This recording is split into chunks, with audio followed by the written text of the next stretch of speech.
ஒரு makeup man வருவார் அப்படின்னு வச்சுக்கேன். பார்த்தா மேக்கப் உமன். அவங்க இப்போ என்ன இவங்க சார் அவங்க மேக்கப் போட போகிறாங்க. எனக்கு ஷாக் ஆகி போச்சு. நம்மளே மென்மையாக இருக்கோம், எப்படா மாற்றணும்னு நினைக்கிறோம். என்ன லேடி வந்து இப்படி போட போகிறாங்க. நான் பார்த்தேன், எனக்கு கொஞ்சம் கொஞ்சம் இதாகிடுச்சு. நம்ம அங்கே போய் ஒன்று சொல்ல முடியாதுல்ல. பார்த்து ஒன்றே சொன்னேன், வேறு ரிக்வெஸ்ட் பண்ணல. நம்பி உட்காந்துட்டேன். அம்மா நான் பேரரசும் தெரியக்கூடாது. என்ன சார் அப்படி சொல்றியா? டப்புன்னு வந்து பேச தெரியக்கூடாது. என்ன பண்ணி பண்ணிக்க முடியலாம், எப்போ உங்களுக்கு கேஷில் இருக்கக்கூடாது என்ன அப்படின்னு உட்காந்துட்டேன். அவங்க சரி ஏதோ இருந்தாலும் இவ்வளவு இதாக சொல்கிறாப்புலன்ட்டு அவங்க திறமையை காட்டிட்டாங்க. நம்மளை எப்படி கொடூரமாலாம் போட்டு பண்ணணும். அங்கிங்கே வெள்ளையெல்லாம் தடவி இந்த பாருங்க பாவம். எனக்கு பார்த்தா பாவமாக இருக்கு. ஏன்னா இவ்வளோ போட்டு இவ்வளோ கொடுப்படுத்திருக்காங்கட்டு போட்டு அந்த நான் இப்போ ஊதிய பண்ணல வெளில அதை அழிச்சிட்டாங்க.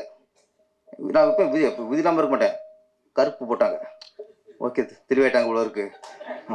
போட்டு என்ன பண்ணி கடைசி ஒரு குடு கிளாஸ்லாம் வந்து போட்டு இன்னும் எனக்கே டக்குன்னு கண்ணாடி பார்த்தாங்க. டக்குன்னு எனக்கு இடம் தெரியல. சக்ஸஸ்.